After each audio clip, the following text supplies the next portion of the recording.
I got the cash in the bag. 그 여자가 걷고 있었어요. 저는 그녀 뒤를 따라갔고 그녀를 찔렀어요. 2011년 6월 3일 오전 11시 귀주성 귀양시 한 여성이 자신이 일하는 신문사 건물에 나섭니다.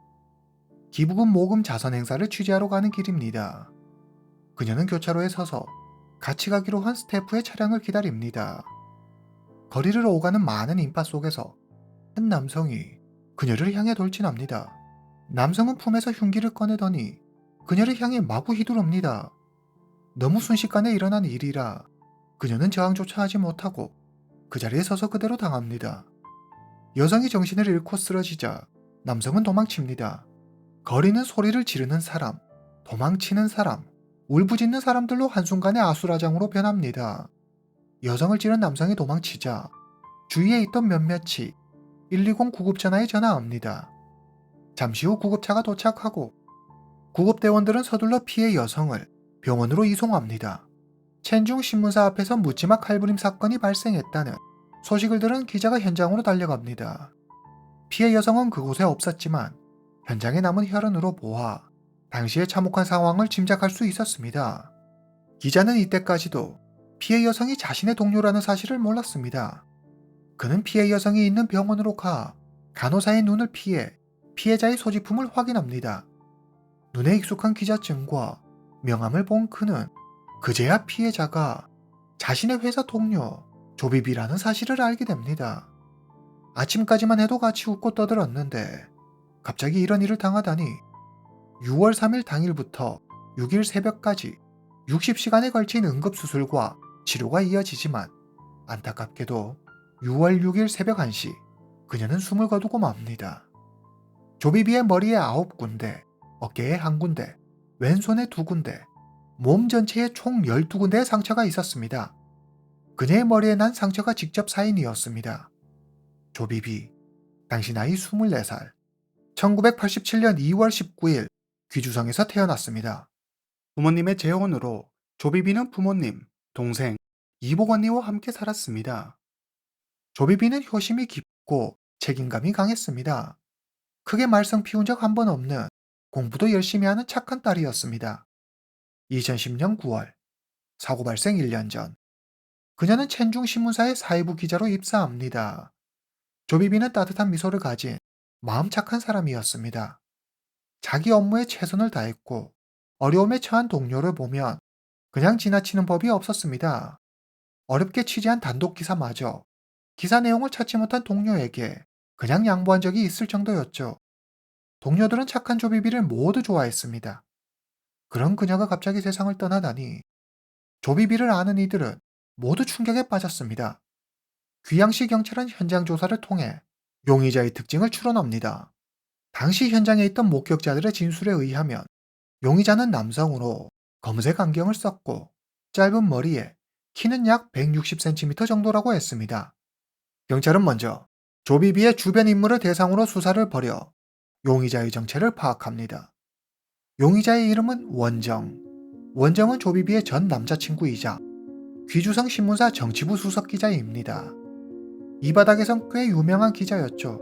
그는 정신이 나간 사람처럼 대낮에, 그것도 사람들이 많이 다니는 길거리 한복판에서 잔인한 범행을 저질렀습니다. 도대체 둘 사이에 무슨 일이 있었길래 이런 끔찍한 짓을 저지른 걸까요? 원정만이 이 질문에 답을 해줄 수 있을 겁니다. 경찰은 먼저 귀양시 우남구에 있는 원정의 집을 찾아갑니다. 그러나 그는 이미 도망친 뒤였습니다. 경찰은 다시 원정의 사무실로 갑니다. 그리고 그곳에서 5개의 칼이 들어있는 칼 세트집을 찾아냅니다. 세트 중 가장 긴 칼이 들어있는 곳이 비어 있었습니다. 경찰은 이 보이지 않는 긴 칼로 원정이 범행을 저질렀을 것으로 추정합니다.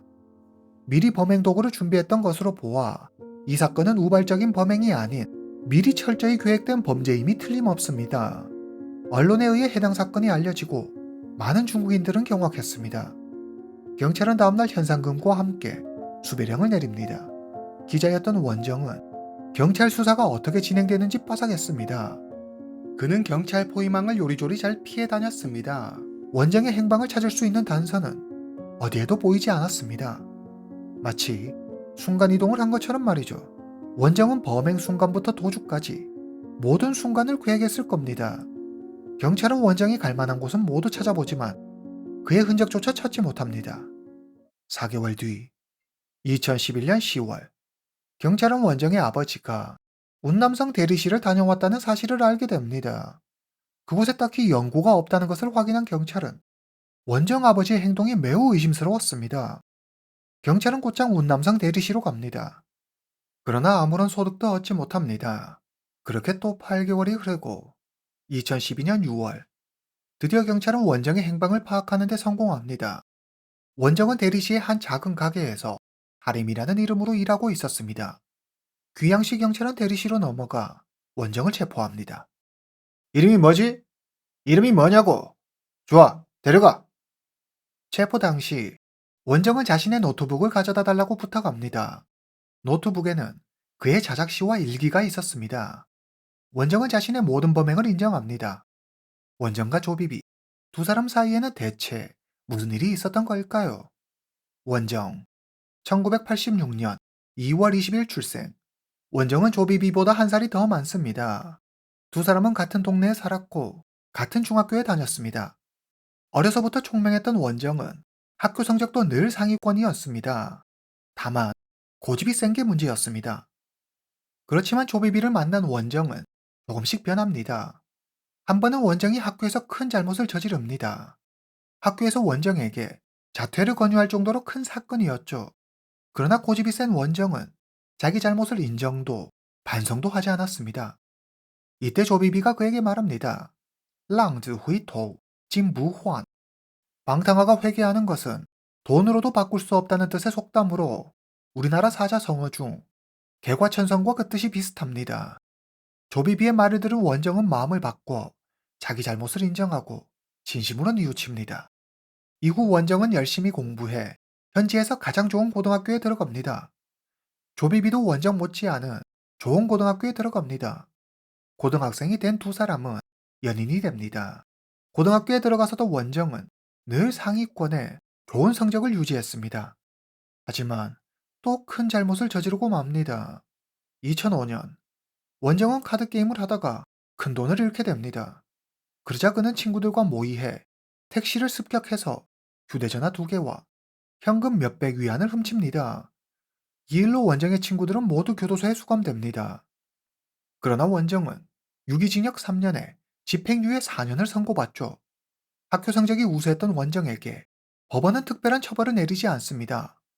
법을 어기고 죄를 짓고도 아무 처벌을 받지 않자 원정은 생각합니다. 오케이, 좋았어. 내가 잘나고 힘이 있으면 아무도 날 건드릴 수 없군. 고등학교를 졸업한 원정과 조비비는 귀주대학교에 입학합니다. 그리고 대학교를 졸업하고 두 사람은 첸중 신문사 기자로 취직합니다. 원하던 직업을 갖게 된 두 사람은 매우 기뻤습니다. 원정과 조비비는 맡은 일에 최선을 다했고 동시에 두 사람의 사랑도 커졌습니다. 2010년 9월 귀주성의 한 중학교에서 사건이 일어납니다. 시골의 작은 중학교에서 일어난 사건이라 신경 쓰는 사람이 거의 없었는데 원정의 단독 보도로 사건의 실체가 알려지면서 해당 기사는 포털 사이트 실시간 인기 순위 1위에 오릅니다. 이 일로 원정은 다른 신문사로부터 스카우트 제의를 받게 되고 그는 귀주성 신문사 정치부 수석 기자가 됩니다. 원정의 미래는 매우 밝았습니다. 하지만 이때부터 그는 오만하고 자기보다 지위가 낮은 동료들을 괄시하기 시작합니다. 여자친구 조비비도 예외는 아니죠. 그가 변했다는 걸 눈치챈 조비비는 그에게 항상 겸손해야 한다고 조언합니다. 조비비를 사랑하는 마음이 있었던 원정은 조비비의 말을 조금은 신경 쓰는 듯 보였습니다. 두 사람은 7년 넘게 연애를 이어왔습니다. 이제 슬슬 결혼 이야기가 나올 때가 됐습니다. 그런데 하나를 보면 열을 안다고 자기 잘난 맛에 사는 원정은 여자친구 조비비 말고도 다른 여자를 만나고 있었습니다. 오랜 연인의 배신을 한 조비비는 원정에게 실망하고 그의 곁을 떠납니다. 이제 원정은 홀가분하게 새 여자친구와 함께 새로운 인생을 살게 될 일만 남았다고 생각합니다. 하지만 얼마 지나지 않아 원정은 새 여자친구에게 보기 좋게 차이고 맙니다. 그러자 원정은 옛 연인 조비비를 떠올리고 다시 그녀를 찾아갑니다. 자기를 찾아오는 원정을 본 조비비는 처음에는 단호한 태도를 보이지만 원정이 계속 찾아와 용서를 빌자 예정에 그만 다시 원정을 받아주는 큰 실수를 저지르고 맙니다. 그녀가 자신의 선택이 잘못됐다는 걸 깨닫는 데는 그리 오랜 시간이 걸리지 않았습니다. 두 사람이 재결합하고 원정은 자꾸 조비비의 눈치를 보는 자신을 발견합니다. 자기가 잘못한 일임에도 조비비의 눈치를 보고 쩔쩔매는 것이 왠지 밀리는 듯한 느낌이 들어 무척 자존심이 상했습니다. 이대로 물러서면 안 된다는 생각의 원정은 조비비가 조그만 실수라도 할라치면 절대 그냥 넘어가는 법 없이 기다렸다는 듯 꼬투리를 잡아 불평하고 계속 조비비를 괴롭히며 자기가 조비비보다 우위에 있다는 걸 증명하려 했습니다. 마음이 여린 조비비는 원정을 이해하려 부단히 노력하지만 그 강도가 점점 심해지자 더 이상 참을 수 없었습니다. 두 사람은 자주 다투게 됩니다. 두 사람의 갈등은 꽤 오래 지속됩니다. 원정은 이 싸움에서 자기가 무조건 이겨야 한다고 생각했습니다. 그는 감히 입에 담기 힘든 말들을 내뱉고 급기야는 때리기까지 합니다. 조비비는 원정에게 이별을 통보합니다. 원정은 용서를 구하고 조비비는 다시 그를 받아들입니다. 하지만 한번 힘을 쓰기 시작한 원정은 자신도 통제가 되지 않았습니다. 그는 사소한 일에도 걸핏하면 조비비에게 손을 대기 시작합니다. 그렇게 그들은 몇 번의 이별과 만남을 반복합니다. 늘 패턴은 같았습니다. 조비비가 헤어지자고 하면 원정이 찾아가 용서를 구하고 다시 만나고를 반복했죠. 한 번은 조비비가 진짜로 원정과 헤어지기로 단단히 마음을 먹습니다. 어김없이 원정은 그녀를 찾아갔고 그녀가 자신을 받아주지 않자 사람들이 많이 다니는 길거리에서 무릎을 꿇은 채로 100m 넘게 그녀를 따라가며 용서를 빕니다. 결국 조비비는 다시 원정을 용서합니다. 원정의 행패를 알게 된 조비비의 가족과 친구들은 당장 원정과 헤어지라고 말합니다. 그러나 그럴 때마다 조비비는 이렇게 말합니다. 요즘 원정이 변한 건 사실이지만 우리가 꼭 나빴던 것만은 아냐. 행복하고 좋았던 기억들이 더 많아. 다시 예전으로 돌아갈 거야. 그러나 그것은 그녀만의 착각이었습니다. 하루는 원정과 조비비, 조비비의 언니가 함께 식사를 합니다. 밥을 먹는 중에 조비비와 원정이 다투기 시작하더니 원정이 욕을 하며 언성을 높입니다. 그 모습을 지켜보던 조비비의 언니가 원정에게 한마디 하죠. 그러자 생각지도 못한 일이 일어납니다. 원정이 조비비 언니의 뺨을 때린 것입니다. 자기 가족에게까지 손대는 걸 본 조비비는 이제 정말 끝이라는 생각에 완전한 이별을 통보합니다. 늘 그랬듯 원정은 조비비에게 용서를 구합니다. 그러나 이번만큼은 조비비도 절대로 그를 용서할 생각이 없었습니다. 얼마 후 그녀는 자기 물건들을 찾으러 원정의 집으로 갑니다. 그런데 역시나는 역시나라고 원정은 8층 자기 아파트에서 보란 듯이 조비비의 물건들을 모두 밖으로 던져버립니다. 조비비는 엄마에게 전화해 울면서 하소연합니다. 며칠 후 원정은 조비비를 찾아와 다시 만나자고 말합니다. 대체 왜 이러는 걸까요? 조비비는 다시는 원정과 얽히고 싶지 않았습니다. 그녀는 단호하게 그를 밀어냅니다. 그러나 여기서 순순히 물러설 원정이 아니었습니다. 그는 조비비 몰래 그녀를 미행하고 그녀의 일거수일투족을 감시합니다. 심지어 재결합을 강요하고 무력을 사용한 것도 여러 번입니다. 조비비는 혼자 있는 게 두려워집니다. 그녀는 퇴근할 때도 꼭 친구와 함께 집에 가는 것은 물론이고 혼자 있는 시간을 최소로 줄입니다. 조비비는 원정과 관련된 사람들의 연락처를 모두 지우고 그들의 전화나 문자를 받지 않았습니다. 전 남자친구를 피해 다니는 조비비를 동료들은 이상하게 생각했지만 곧 그들도 그 이유를 깨닫게 됩니다. 하루는 원정이 점심시간에 조비비의 회사 앞으로 찾아옵니다. 그는 밖에서 동료들과 식사를 마치고 회사로 돌아가는 조비비를 발견합니다. 야, 니까지게 감히 내 연락을 씹어? 원정은 조비비의 동료들이 다 보는 앞에서 주먹으로 그녀의 눈을 때립니다. 깜짝 놀란 동료들이 회사 경비를 부르러 간 사이 원정은 도망가 버립니다. 3월에 헤어지고 4월에만 이런 일이 3번이나 벌어집니다. 원정은 조비비에게 자기를 다시 만나지 않으면 가족들을 죽여버리겠다고 협박합니다. 이 사실을 알게 된 조비비의 아버지는 딸이 있는 귀양시로 갑니다. 조비비의 아버지는 원정에게 만나자고 연락합니다. 조비비의 아버지는 만약의 사태에 대비해 원정이 다니는 신문사 앞에서 만나자고 말하죠. 다음 날 조비비의 아버지는 약속대로 원정의 회사에 도착합니다. 하지만 나오기로 약속한 원정은 아무리 시간이 지나도 나타나지 않았습니다. 전화를 해도 받지 않았죠. 결국 조비비의 아버지는 원정을 만나지 못하고 고향집으로 돌아갑니다. 이후 조비비는 집에 들어가기가 무서워졌습니다. 그녀는 잠시 동안 친구 집에서 지내기로 합니다. 계속 조비비와 연락이 되지 않자 원정은 서서히 미쳐갑니다. 5월 초, 원정은 동료에게 조비비를 꿰어내달라고 부탁합니다. 원정의 동료는 조비비에게 사건을 제보하는 것처럼 전화해 한 학생이 사라졌다며 사라진 학생을 찾아달라고 부탁합니다. 조비비는 원정의 동료가 준 허위 정보를 따라 검령산 공원으로 갑니다. 그녀가 공원의 모습을 보이자 원정이 갑자기 나타나 그녀를 붙잡고 소리칩니다. 왜? 대체 왜 변한 거야? 왜? 원정은 조비비의 옷을 찢어버립니다. 다행히 공원에는 사람들이 많이 있었습니다. 그녀는 사람들의 도움으로 위험한 상황을 벗어날 수 있었습니다. 자세한 이유는 알 수 없지만 조비비는 지금까지 한 번도 경찰에 신고하거나 도움을 요청하지 않았습니다. 5월 중순, 원정은 휴가를 내고 고향집으로 갑니다. 그는 가족과 친척들 앞에서 더 이상 살고 싶지 않다고 하소연합니다. 실현당한 사실을 알고 있던 가족과 친척들은 원정을 위로합니다. 그들은 원정이 시련의 아픔으로 잠시 방황하는 것일 뿐 곧 괜찮아질 거라고 생각합니다. 원정의 직장 상사 역시 그가 조비비와 헤어진 일로 슬퍼하자 기분 전환하라며 다른 도시로 출장을 보내주기까지 합니다. 원정의 주변인들은 모두 따뜻하게 그를 위로하고 감싸주었지만 실상은 그는 분노로 활활 타오르고 있었습니다.